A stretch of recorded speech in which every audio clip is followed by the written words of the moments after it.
اور جب بھی کوئی چیز کسی کو دیتے تو دائیں ہاتھ سے دیتے، اور جب کوئی چیز لیتے تو وہ بھی دائیں ہاتھ سے لیتے تھے. ٹھیک ہے، تو اس سے کیا ثابت ہوتا ہے، یہ میں اس لیے آپ کو بتا رہی ہوں تاکہ آپ سب سمجھ جائیں کہ دائیں ہاتھ والے خوش قسمت لوگ ہوں گے. ٹھیک ہے، یہ خوش قسمتی کی علامت سمجھ لیں آپ. دائیں ہاتھ والے، اب سمجھ لیں کہ دائیں ہاتھ والے لوگ ہوں گے کون. ٹھیک ہے، دائیں ہاتھ والے وہ لوگ ہوں گے جن کو نامہ اعمال ان کے دائیں ہاتھ میں دیا جائے گا، یا پھر اس سے مراد وہ لوگ بھی ہو سکتے ہیں جو عرش کے دائیں جانب ہوں گے قیامت کے دن، وہ جنتی ہوں گے. ٹھیک ہے، اصحاب المیمنہ جنتی ہوں گے. سورۃ الحاقہ کی آیت نمبر 19 تا 21 میں اللہ سبحانہ و تعالیٰ فرماتے ہیں، ترجمہ: سو جس کا نامہ اعمال اس کے سیدھے ہاتھ میں دیا جائے گا وہ کہے گا، دیکھو پڑھو میرا نامہ اعمال، میں سمجھتا تھا کہ مجھے ضرور اپنا حساب ملنے والا ہے. وہ خوش و خرم ہوگا. سبحان اللہ، یہ جنتی ہوں گے. اور کیا ہی بات ہے دائیں ہاتھ والوں کی، سبحان اللہ. یہ تو ہو گئے خوش قسمت لوگ، اور یہ تو ہو گئے پاس اس امتحان میں، آخرت کے امتحان میں اصل کامیابی ان کو مل گئی. اور دعا ہے کہ اللہ تعالیٰ ہمیں بھی ان خوش نصیبوں میں اور خوش قسمتوں میں شامل فرمائے. آمین ثم آمین. چلیں جی، اب بات کرتے ہیں دوسرے گروہ کی جو کہ سخت عذاب میں ہوں گے. اصحاب المشأمہ، بائیں ہاتھ والے، بائیں جانب والے. دائیں کا بالکل متضاد ہے نا، الٹ ہے بالکل اس کے. دائیں ہاتھ والے خوش قسمت، بائیں ہاتھ والے بدقسمت. کیا ہی بدقسمت ہیں یہ بائیں ہاتھ والے. بائیں ہاتھ والوں میں وہ لوگ شامل ہیں جن کو ان کے نامہ اعمال بائیں ہاتھ میں پکڑائے جائیں گے، یا پھر اس سے وہ لوگ بھی مراد ہو سکتے ہیں جو عرش کے قیامت کے دن عرش کے بائیں جانب ہوں گے. ٹھیک ہے، تو یہ دونوں مطلب ہو سکتے ہیں. جیسے اصحاب المیمنہ کے دو مطلب ہیں، ویسے اصحاب المشأمہ کے دو مطلب بھی ہو سکتے ہیں.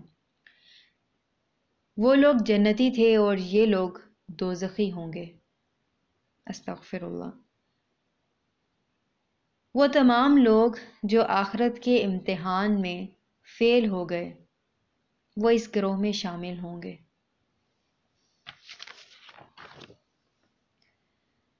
چاہے وہ کافر ہوں، چاہے منافق ہوں، چاہے مشرک، یعنی تمام جتنے بھی جہنمی ہیں نا، جتنے بھی دوزخی ہیں، وہ اس گروہ میں شامل ہوں گے بائیں ہاتھ والے میں. ٹھیک ہے، جو فیل ہو گئے وہ سارے اس گروہ کے ہیں. سورۃ الحاقہ کی آیت نمبر 25 تا 29 میں بائیں ہاتھ والوں کا حال کچھ یوں بیان فرمایا گیا ہے، اور جس کا نامہ اعمال اس کے بائیں ہاتھ میں دیا جائے گا وہ کہے گا، کاش میرا نامہ اعمال مجھے نہ دیا جاتا اور میں نہ جانتا کہ میرا حساب کیا ہے. کاش جو موت دنیا میں مجھے آئی تھی وہ آخری ہوتی. آج میرا مال میرے کچھ کام نہ آیا، میرا سارا اثر و رسوخ ختم ہو گیا. استغفر اللہ. مال کچھ کام نہیں آنے والا وہاں پہ. یہاں کی ڈگریاں وہاں کام نہیں آنے والی. دنیا کی تعلیم، دنیا کا مال یہیں رہ جانا ہے، کوئی ڈگری ساتھ نہیں جانی. اللہ تعالیٰ ہمیں ایسی ندامت اور ایسے سخت عذاب سے بچائے اور اپنی رحمت میں داخل فرمائے. آمین. اور ہمارے دشمنوں کو بھی، اللہ ہمارے دشمنوں کو بھی اصحاب المشأمہ میں شامل نہ فرمائے. آمین. چلیں جی، اب چلتے ہیں تیسرے گروہ کی جانب جو کہ سابقین کا ہے. سابقین وہ نیکیوں میں سبقت لے جانے والے لوگ تھے جو ہر نیک کام میں آگے بڑھ کر اپنا حصہ ڈالتے، ہر نیکی کرنے میں جلدی کرتے تھے. سابقین سبقت لے جانے والے مقربین ہیں. سابقین میں وہ لوگ شامل ہوں گے جو حق کو دیکھ کر، حق کو سن کر اس کو فوراً قبول کر لیتے تھے. ٹھیک ہے، ہر امت کے پہلے طبقہ کے لوگ تعداد میں سابقین کی تعداد میں یا مقربین کی تعداد میں زیادہ ہوں گے، یعنی تعداد کے لحاظ سے مقربین میں زیادہ ہوں گے۔ فار ایگزامپل جو حضرت محمد صلی اللہ علیہ وآلہ وسلم کے دور کے لوگ تھے وہ مقربین میں زیادہ شامل ہوں گے، ٹھیک ہے، وہ زیادہ تعداد میں ہوں گے، کیونکہ جیسے جیسے بعد میں وقت گزرتا جاتا ہے تو ایمان لوگوں کا کمزور ہوتا جاتا ہے، تو جو ایمان تب ہوتا ہے جب ان کے اندر نبی موجود ہوتے ہیں، پیغمبر موجود ہوتے ہیں، تو وہ ایمان لوگوں کا پیغمبر کے جانے کے بعد نہیں رہتا ہے، وہ کم ہوتا رہتا ہے۔ تو اسی لیے پہلے صحابہ کرام آئیں گے، پھر اس کے بعد تابعین، یہ اولین اور آخرین میں آتے ہیں، تو ان کی تفصیل آگے ہے، یہ ابھی اس کانٹیکسٹ میں نہیں ہے، ابھی ہم صرف سابقین کی بات کر رہے ہیں، ٹھیک ہے، جو سبقت لے جانے والے ہیں، جو نیکیوں میں آگے بڑھنے والے ہیں، ٹھیک ہے۔ تو یہاں پر یہ ایک لائن میں نے ایڈ کی تھی، تو میں نے سوچا چلو اس کی تھوڑی سی میں آپ کو تفسیر مطلب اس کی وضاحت کر دیتی ہوں۔ اب یاد رہے کہ مسلمان جو ہیں ان کو صرف نیکیاں کرنے کا حکم نہیں دیا گیا، بلکہ نیکیوں میں آگے بڑھنے کا حکم بھی دیا گیا ہے، ٹھیک ہے، جنت کی طرف سبقت لے جانے کا حکم بھی دیا گیا ہے۔ سورۃ آل عمران آیت نمبر 133 میں اللہ سبحانہ و تعالیٰ فرماتے ہیں، اللہ کی جنت اور بخشش کے لیے سبقت کرو۔ اس کے علاوہ سورۃ البقرہ کی آیت نمبر 148 میں بھی ارشاد باری تعالیٰ ہے، نیکی کے حصول میں جلدی کرو، ٹھیک ہے، سابقین یا مقربین چیف گیسٹ ہوں گے، تو ہمیں بھی نا نیکیوں میں جلدی کرنی چاہیے۔ آگے جو باتیں میں کرنے والی ہوں نا بڑی پیاری ہیں، وہ ذرا غور سے سنیے گا، ٹھیک ہے۔ سابقین یا مقربین جو ہوں گے وہ چیف گیسٹ ہوں گے۔ چیف گیسٹ پتہ ہے کیا ہوتا ہے؟ مہمان خصوصی، وہ مہمان خصوصی جنہوں نے نیکیاں کرنے میں سبقت حاصل کر لی تھی، جو آگے بڑھ بڑھ کر نیکیاں کرنے کی کوشش کرتے تھے،